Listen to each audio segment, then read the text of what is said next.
welcome back to Gold and Blue, everybody. And if you're a college football fan, go ahead and hit the like and subscribe button. That is all we do here, college football videos every single day. And make sure to send gear to Gold and Blue to represent your team on my back wall. I have a P.O. Box now. The address is P.O. Box 360, Liberty, South Carolina 29657. You can send anything you want to represent your team. I really love those mini helmets, but I know they're a little expensive. I got 3 gifts from subscribers, gear to represent their team, so people are sending in gear to represent their team. College football week 1 is in the books, on to week 2, and it's Friday, which means it's time for my spread pick video. And no, I didn't do one last week, but that's because I went to the backyard brawl. So I had a very, very busy weekend last week, and I was out of town. I was in the state of West Virginia visiting some friends and family, had a great Labor Day weekend, but now it's back to business. In these videos, I pick against the spread. Now, let's get one thing straight. This is just for entertainment purposes only. I do not guarantee my picks whatsoever. Am I pretty good at it? Yeah, I'm pretty good at it. Ever since I started this on YouTube, I'm around 70% against the spread, so I'm pretty good at it, but I still can't guarantee these picks.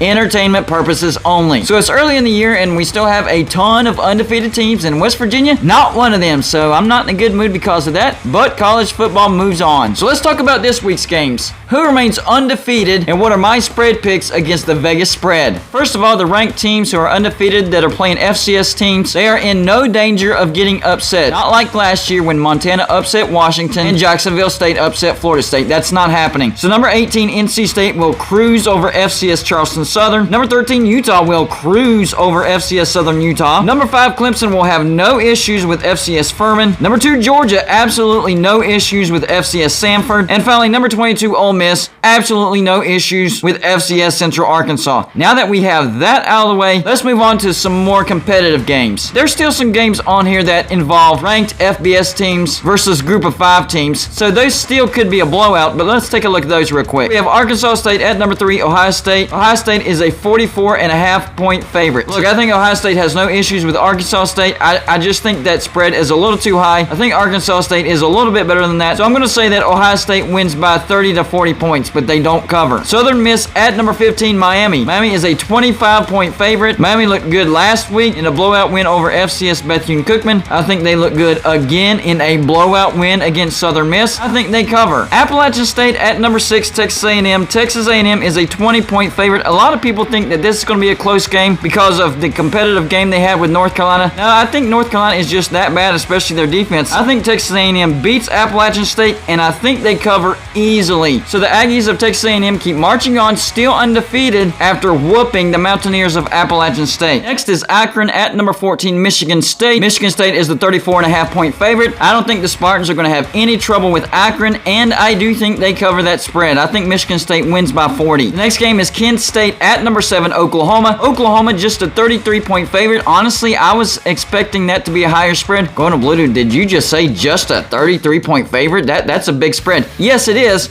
but I was expecting 40 plus. So I think Oklahoma covers that spread. Hawaii at number 4, Michigan. Can Hawaii do the unthinkable? Absolutely not. Michigan is a 52.5 point favorite, and that might not be enough. I have Michigan covering against lowly Hawaii. This is going to be a long year for Hawaii. I mean, they're going to have a loss against Vanderbilt hanging over their heads all season long. Next up is Marshall at number 8, Notre Dame. Notre Dame, just a 20.5 point favorite. I thought that spread would be higher. And of course, Marshall has been pumping this game up, saying this is the first meeting between these two historical teams. Well, Notre Dame is historical, but Marshall isn't. Oh, these are the only 2 teams that have had a major motion picture made about their stories.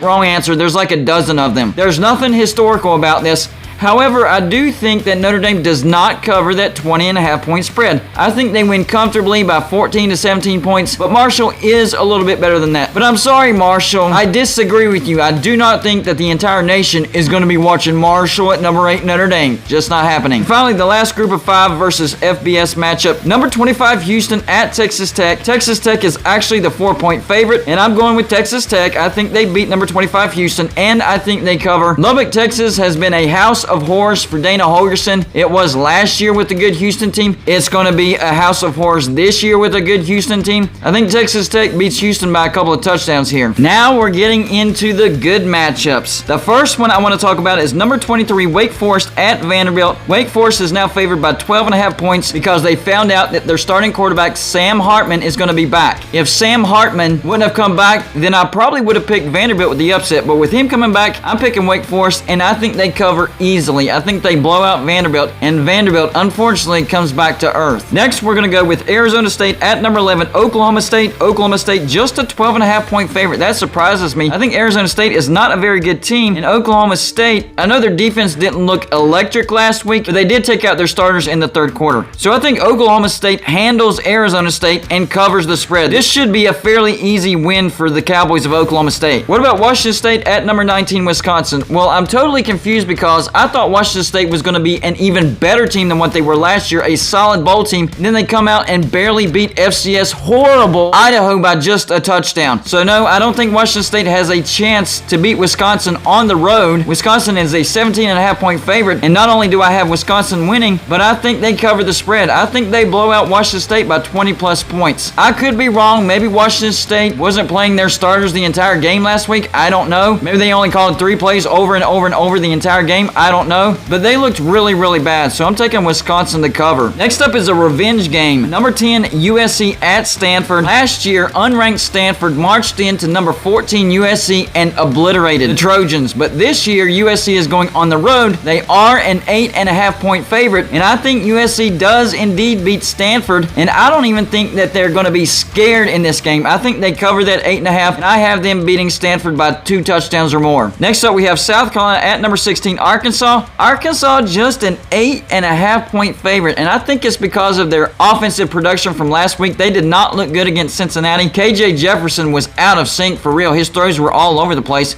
They still got the win. South Carolina looked pretty good, but that offensive line has got to be fixed. Spencer Rattler cannot be running for his life the entire game. I do have Arkansas winning, but I think South Carolina could make this game a little more interesting than people realize. And I think the Vegas spread reflects that. So I'll take Arkansas by 3, maybe 4 points, something like that. It's going to be a close one. That's actually one of the games of the day that I'm definitely going to be watching. Next up is the game that Game Day is going to be at. Why they chose this game? Oh, I know why. The 2 biggest brands, SEC in cahoots. Okay, that makes sense. Number 1, Alabama at Texas. Alabama is a 20 point favorite. Look, Texas did blow out UL Monroe last week, but Quinn Ewers threw an interception against that bad defense. If he throws an interception against UL Monroe, what's going to happen to him against Alabama? This is going to be a bad day for Texas.